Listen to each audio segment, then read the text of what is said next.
എല്ലാവർക്കും സ്ട്രോബെറി ചാനലിലേക്ക് സ്വാഗതം. അധികമാർക്കും പരിചിതമല്ലാത്തതും എന്നാൽ വളരെ എളുപ്പത്തിൽ നല്ല രുചികരമായി ഉണ്ടാക്കാവുന്ന അവൽ പായസമാണ് ഇന്നത്തെ റെസിപ്പി.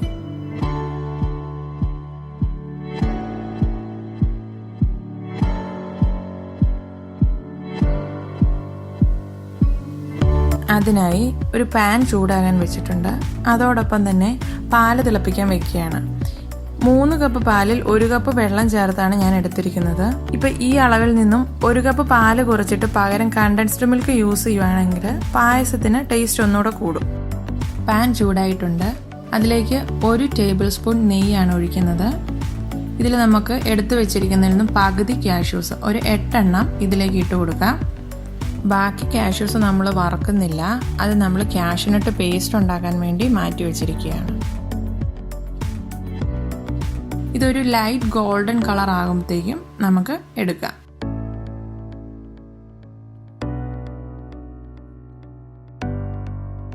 ഈ ബാക്കി വന്ന നെയ്യിലേക്ക് തന്നെ നമ്മൾ എടുത്തു വെച്ചിരിക്കുന്ന 1 കപ്പ് അവൽ ഇട്ട് കൊടുക്കാം. ഞാനിവിടെ വെള്ള അവലാണ് എടുത്തിരിക്കുന്നത്. ചുവന്ന അവലാണേലും നല്ലതാണ്. ഇത് നല്ലതുപോലെ വറന്ന് ക്രിസ്പി ആകുന്ന പരുവം വരെ നമുക്ക് ഇളക്കി കൊടുക്കാം. ഇത് പാകത്തിനായോന്നറിയാൻ അവൽ ഒരെണ്ണം എടുത്ത് ഒടിച്ചു നോക്കിയാൽ മനസ്സിലാകും.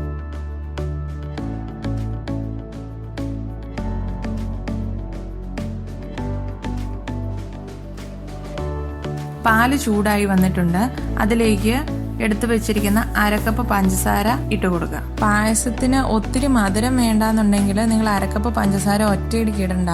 അത് മധുരം നോക്കി കുറേശ്ശെ ഇട്ട് കൊടുത്താൽ മതി. നിങ്ങൾ കണ്ടൻസ്ഡ് മിൽക്ക് യൂസ് ചെയ്യുന്നുണ്ടെങ്കിൽ പഞ്ചസാരയുടെ അളവ് നോക്കിയിട്ട് ചേർക്കണം. അവല് പാകത്തിന് വറന്നു വന്നിട്ടുണ്ട്. ഇതിലേക്ക് നമുക്ക് തിളച്ച പാല് ഒഴിച്ചു കൊടുക്കാം. ഇതൊരു 4-5 മിനിറ്റ് തിളയ്ക്കണം. ആ സമയം കൊണ്ട് അവല് നല്ലതുപോലെ വെന്ത് കുതിർന്ന് വീർത്ത് വരുന്നതാണ്. ഇതിലേക്ക് നമുക്ക് 1 ടീസ്പൂൺ ഏലക്ക പൊടിച്ചത് ചേർക്കാം. കാഷ്യൂ നട്ട് പേസ്റ്റ് ചേർക്കാം.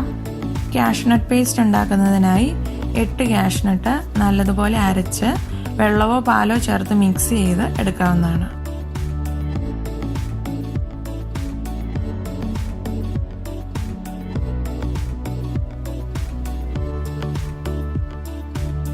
അവൽ നല്ലതുപോലെ വെന്ത് പാകത്തിനായിട്ടുണ്ട്. നമുക്കിതിലേക്ക് ഇനി വറുത്ത് വെച്ചിരിക്കുന്ന കാഷ്യൂ നട്ട് ചേർത്ത് കൊടുക്കാം.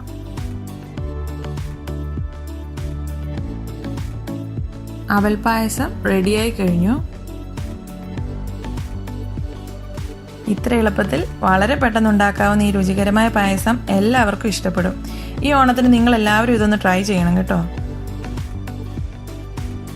നിങ്ങൾ ഇതുവരെ ഈ ചാനൽ സബ്സ്ക്രൈബ് ചെയ്തിട്ടില്ലെങ്കിൽ സബ്സ്ക്രൈബ് ചെയ്യാൻ മറക്കരുത്. അതുപോലെ തന്നെ ഞങ്ങളിടുന്ന പുതിയ വീഡിയോസിൻ്റെ നോട്ടിഫിക്കേഷൻ കിട്ടുന്നതിനായി ബെൽ ബട്ടൺ പ്രസ് ചെയ്യാനും മറക്കല്ലേ. താങ്ക്